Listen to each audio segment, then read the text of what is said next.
So contagion means literally to touch together.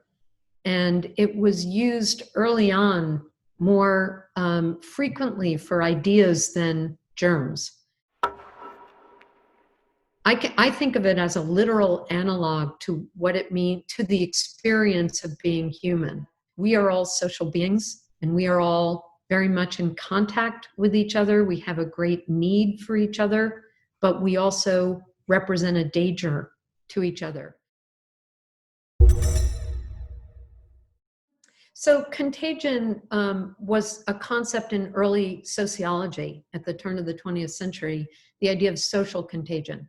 And in a very literal way, it was the description of how people who were living in particular neighborhoods, and I'm thinking here of Robert Park, the Chicago sociologist, he studied neighborhoods, ethnic neighborhoods, things he called ghettos, other areas of people living together.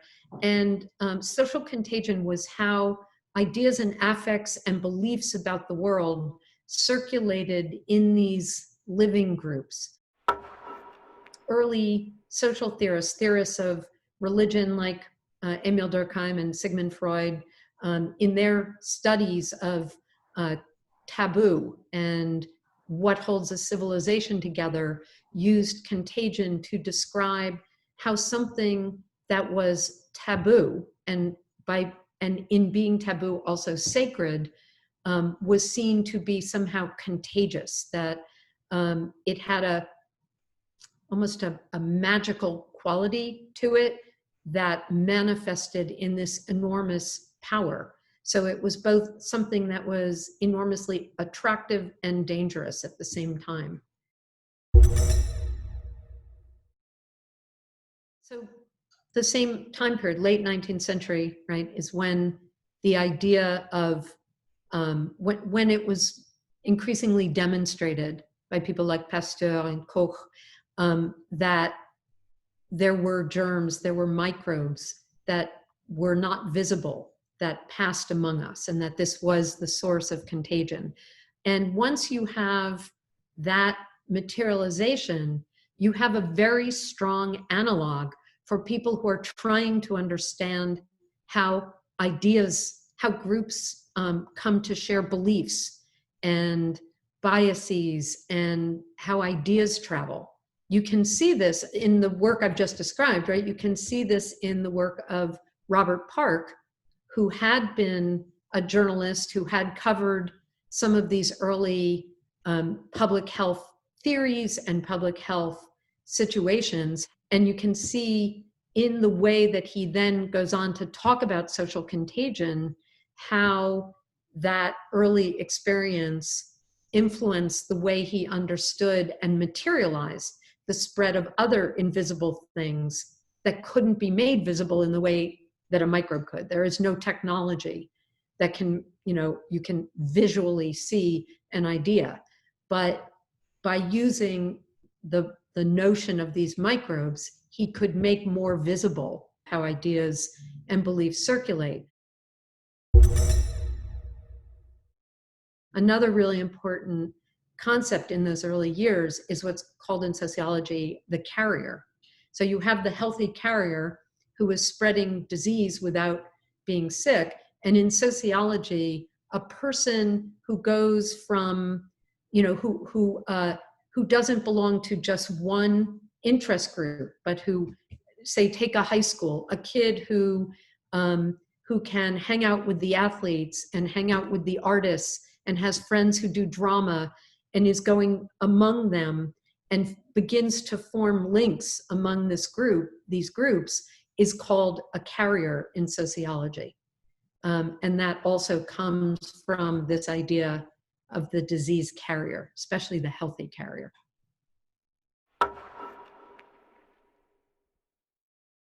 Epidemiology is a discipline that relies on narrative, on a particular story. And that precedes this thing I'm calling the outbreak narrative. But the specific thing that I term that came from initially a 1989 conference. So what happened is the 1970s, a group of people, worldwide effort, eradicated naturally occurring smallpox. So that happened in the late 1970s, and there was a big celebration around that. And there was the sense that dangerous communicable disease was not going to be a threat to humanity any longer, that it was going to become chronic but not dangerous, and it was going to be a thing of the past.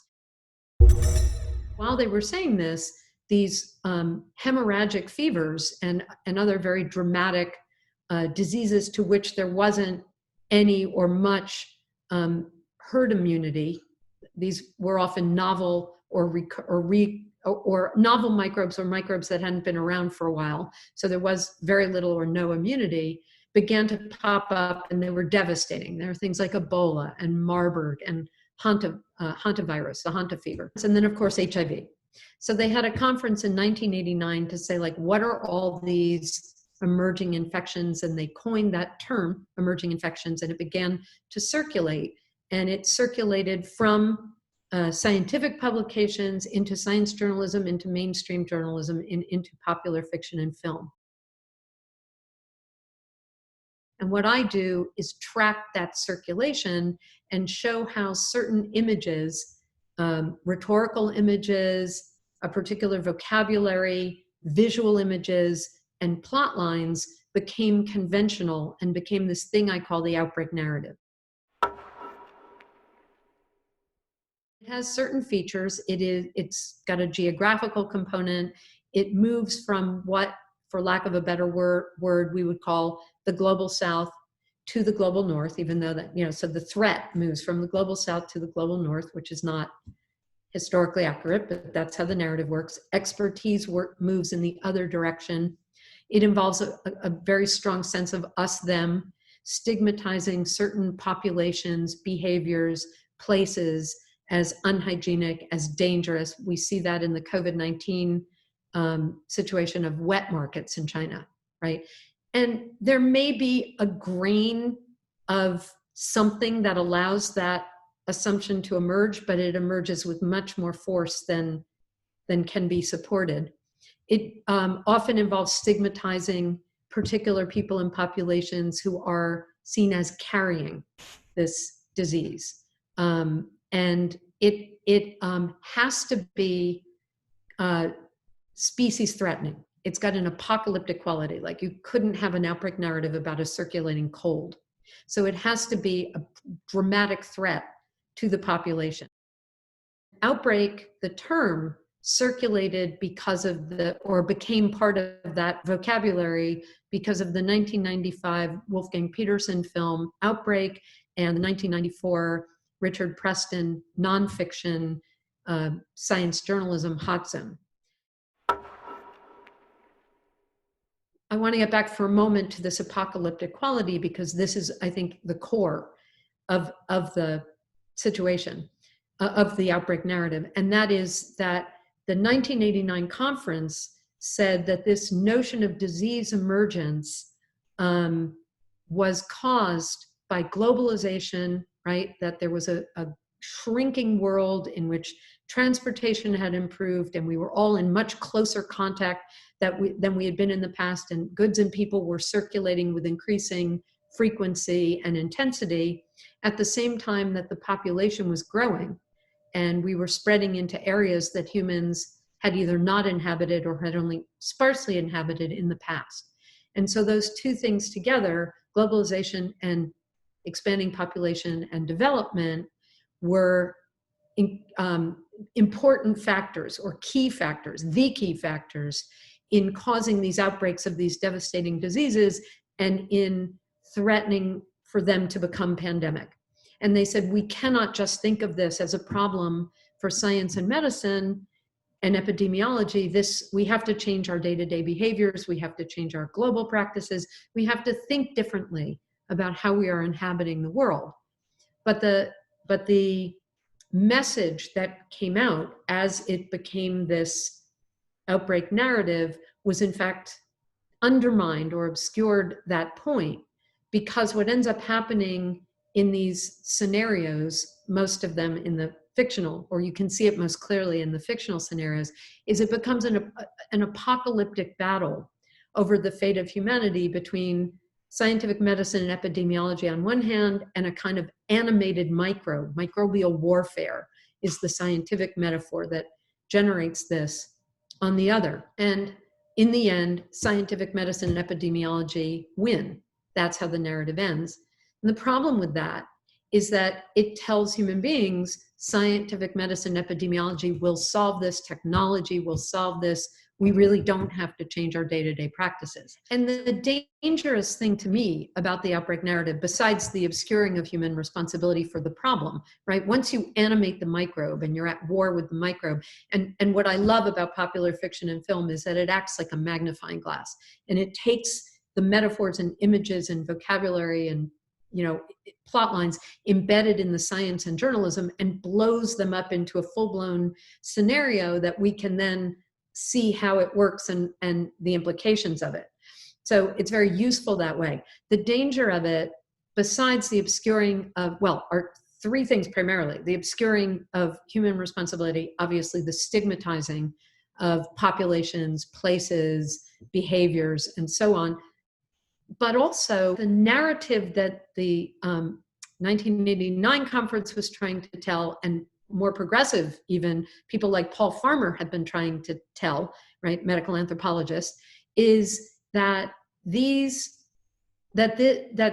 problem does not emanate with the outbreak crisis. You have to go back much further and look at the structures in the society that are creating the conditions that are introducing the problem that creates the outbreak and are turning the outbreak very quickly into a pandemic. So instead of telling this as a story of the really profound structural changes that we need to make, and the pandemic is really, the one we're in the middle of now, is really highlighting how broken our system is, certainly in the US, but also worldwide.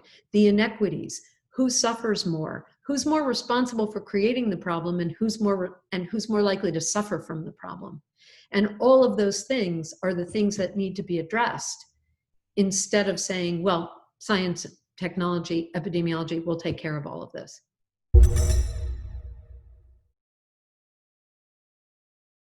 The way we use the word myth right now in contemporary culture is, something that's untrue. But the definition of myth that I work with is from anthropology and religious studies.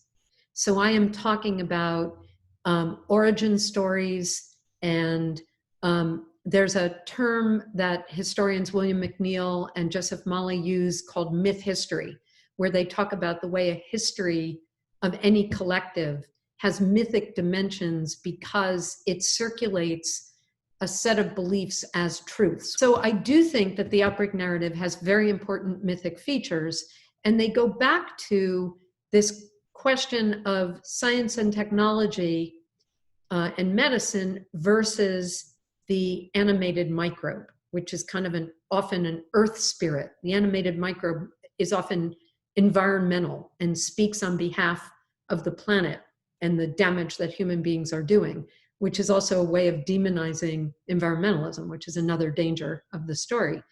And in the end, because technology wins out, it is an affirmation of humanity as it is now. It is one of the things a myth does, right? It's also this apocalyptic, a sense of apocalypse and apocalypse averted and rejuvenation. And so ultimately, what happens at the end of these outbreak narratives is it's a kind of humanity has been rejuvenated. We have a new sense of a purpose, we are affirmed, and again, we don't have to change our practices. We're reborn in some sense and cleansed in some way. And I think that part of the appeal of the outbreak narrative is that kind of facing disaster, apocalypse, and coming out with reaffirmation.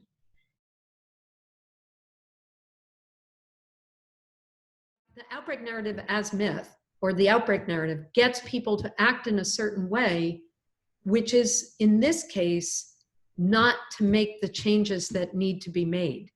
this myth is an affirmation of things as they are, so that instead of the message of the 1989 conference that we need to make important changes in our day-to-day practices on a grand scale and on the scale of the everyday, instead of that, we get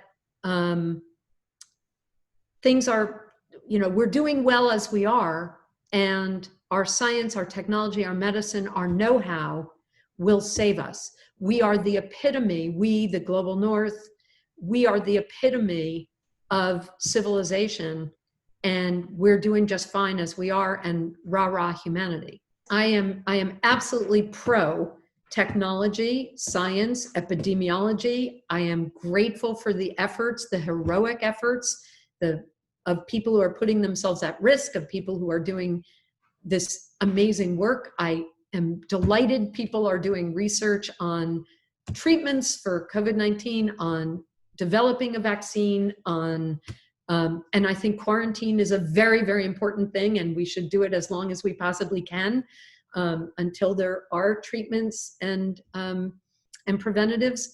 But these are the things that you do mid-crisis, and we are mid-crisis. In the broader sense, we should not wait for the crisis situation before we address the big issues that pandemics point out to us with tragic clarity. If you think about epidemics in the classical period, plagues and epidemics in classical literature, Oedipus, the Iliad, the plagues in classical literature are nature out of order. Something is amiss in the natural world, and it is always a signal that there is something out of place in the social world. So the natural world is reflecting something that has to be fixed in the social world. And what I'm saying about the outbreak narrative is it does that, but then we ignore the message. The outbreak narrative shows us the broken system, it shows us the inequities, but it then obscures them when it's all resolved, not by any grand changes, not by social chaos that has to be addressed, but by technology, progress, medicine. We're fine.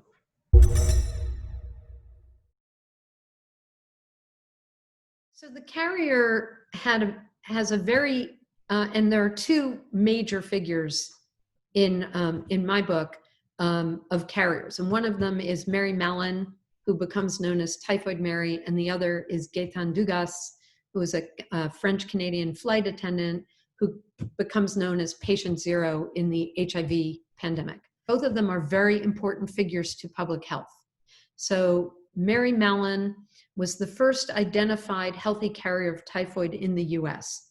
And the person who discovered and sort of created her or transformed her from an Irish immigrant cook into this demonized figure was a guy named George Soper. He was a public health officer, and he had a theory that somebody who had never been sick, who was asymptomatic and had always, never been sick, could still be passing this disease along.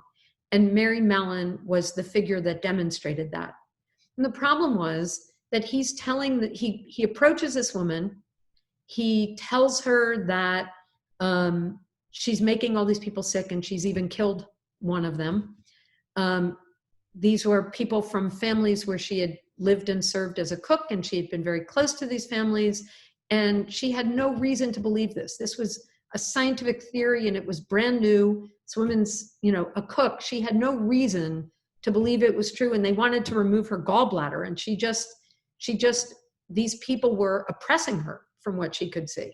And she became this very important figure, and here's where I think it gets more into sacralizing, mythic, typifying in all kinds of interesting ways.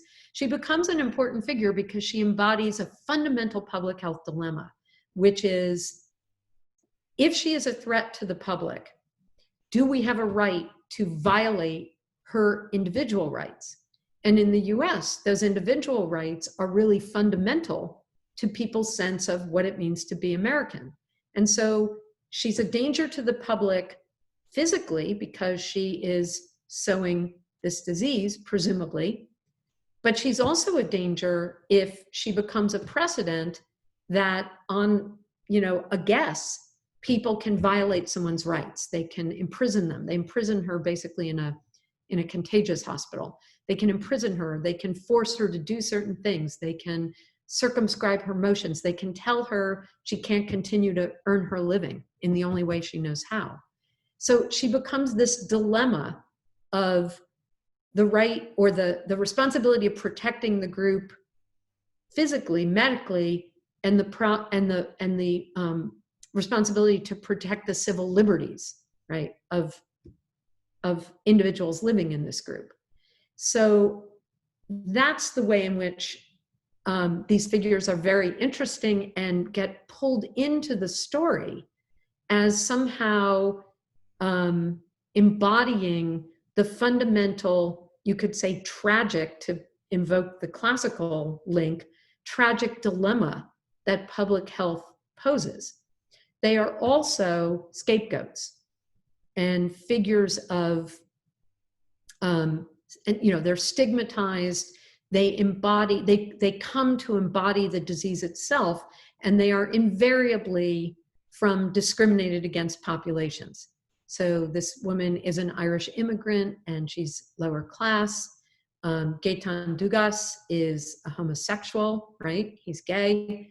And the interesting thing about him is that he too was extremely helpful to epidemiologists. He really cooperated with them. And based on the information he gave them about his many, many sexual contacts, they were able to make a lot of progress in identifying what had been mystifying everybody, which was, what is this disease and how is it transmitted? So he was crucial to helping these epidemiologists, and he did cooperate with them. And then he got demonized in a book that Randy Schultz, a science journalist, wrote called And the Band Plays On. He becomes this figure, this face of the disease and of the threat it's posing to a public. And again, that's another way in which, right, there's a scapegoat in these mythic stories of, we need someone to blame. We need not just someone to blame, but someone to embody and represent this disease so we can have a sense of what we're battling. It's part of the way the disease gets animated. And he gets called things like the Columbus of AIDS. People say he brought the disease to North America, which is ridiculous. Not only has it been disproved, but even at the time, if anyone stopped and thought about it, that made no sense. This disease was circulating around the globe. People were coming in and out of the country. There was no one person that seeded the disease in the United States. But this guy, this foreign, queer, gay man, who was a male flight attendant, French Canadian, gets that role. The vocabulary of outbreak and that very word is tremendously interesting and important. And I actually forgot a very important element of the outbreak narrative when I was describing it, which is that because it's about a shrinking world, i.e. we're more in contact than we've been. It's about networks and how networks are pushing against nations, which is why I think the outbreak narrative pushes back on that. There's always a sense of this needs to be confined. This thing has broken out, right? It's somehow liberated itself. And this again is a way of turning the germ into an enemy. So the word outbreak is in a sense a germ's eye word, right? It's the virus is breaking out into the human population. It needs to be confined. I want to go back to the sense of it's the germ's eye view. It's the idea that somehow we have kept these microbes contained rather than that we're all living organisms circulating together ecologically. There's a real sense of they are from somewhere else and they are a threat to us. They're this enemy thing that's a threat to us, and they break out in the human population, and the response must be containment at whatever cost. And those costs are to lives that don't matter, or that are expendable. The film Outbreak opens with an outbreak, right? An incidence of this horrible hemorrhagic fever in a mercenary camp in Zaire during a war. And the Americans are called in, and they come in and they have to contain it. And in containing it, they say, well, there are certain people who are casualties of war. They basically nuke this camp and kill everyone. And that is a way of containing it, right? To keep it from breaking out into the net, into the worldwide web, you could say, the literal web of people and goods circulating in the world. When 20 years later, there is an outbreak in a small California town, he wants, Donald Sutherland, who plays the main general who makes that decision, wants to do the same thing, and he says, well, these are casualties of war. He wants to nuke this California town. And they said, well, these are, and he says, how can you do this? And he says, well, they're casualties of war, which is what he said in Zaire. And people say, but these are Americans, sir. So one of the things you notice about the outbreak narrative is whose lives matter and whose are expendable. There is a very strong politics in the outbreak narrative. But I also want to say, before I go into that the outbreak narrative would not exist if it didn't have both a very important epidemiological function. So a story is a technology. And the outbreak narrative is something that allows epidemiologists to use precedent to say, when there's an outbreak, okay, we know this story. It goes like this. So let's quickly begin the process that took us a long time when we didn't know what was happening to get to, right? So it's precedent. At the same time, like any technology, it makes certain things more visible and it obscures other things. The outbreak narrative is a crisis narrative. The outbreak narrative immediately allows people are worried about, it's a crisis, people are talking about, how to survive.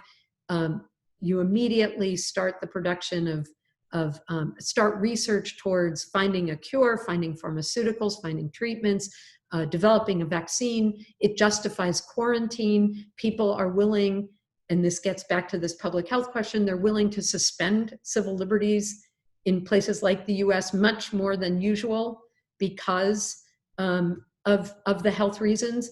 It, in a good way, enforces a sense of social responsibility and reminds us that we are responsible for the health of other people, to protect them from us, right? Because the danger is part of being human. On the other hand, it unleashes a lot of stigmas, and the racism that is always with us comes quickly to the surface. And you get people, and we saw this with COVID-19, where Chinese appearing people, right? Asian people were being beaten up in the streets. And this people immediately in a crises can reinforce more strongly the us-them boundaries. And that very much happens. And it allows politicians to make use of that. We saw that with the US president talking about the Wuhan virus, Kung flu, the Chinese virus, putting blame for his own terrible handling of the pandemic onto this other. It can also work the other way. We're all in this together, right? It can stress the communal aspect, and that's again why it represents both sides of the experience of being human. But I find that it tends more likely to reinforce smaller communities and us against them, where the them becomes the focus for all of our anxiety, and the disease becomes highly politicized, and even after it's been resolved, the disease can continue to vilify a them and reinforce an us. And what people like Joseph Malley and William McNeill point out about myth history is there is always an us-them, which is why you see myth histories really powerfully in national histories, collectives of people, where there's an effort to reinforce an us against them. So it's hard to say, in some ways it's hard to say how the myth plays out in our current situation with COVID-19. And that's because the story's not over yet. We're in the midst of it. And one of the things I've been arguing, trying to say in lectures I've been giving and so on, is we have an opportunity to change this story. Maybe this time we can emerge with the larger story that I'm hoping, people will tell. And I'm certainly not the only person saying this by far, which is the story about how this has shown the brokenness of the system, the things that we need to address, and the changes we need to make. I am seeing the elements of the outbreak narrative as this story is unfolding. I'm seeing the us, them, I'm seeing the finger pointing, I'm seeing the stigmatizing, I'm seeing the reliance, as one would expect in the middle of a crisis, on things like quarantine, vaccine, pharmaceutical research. Those are all important things.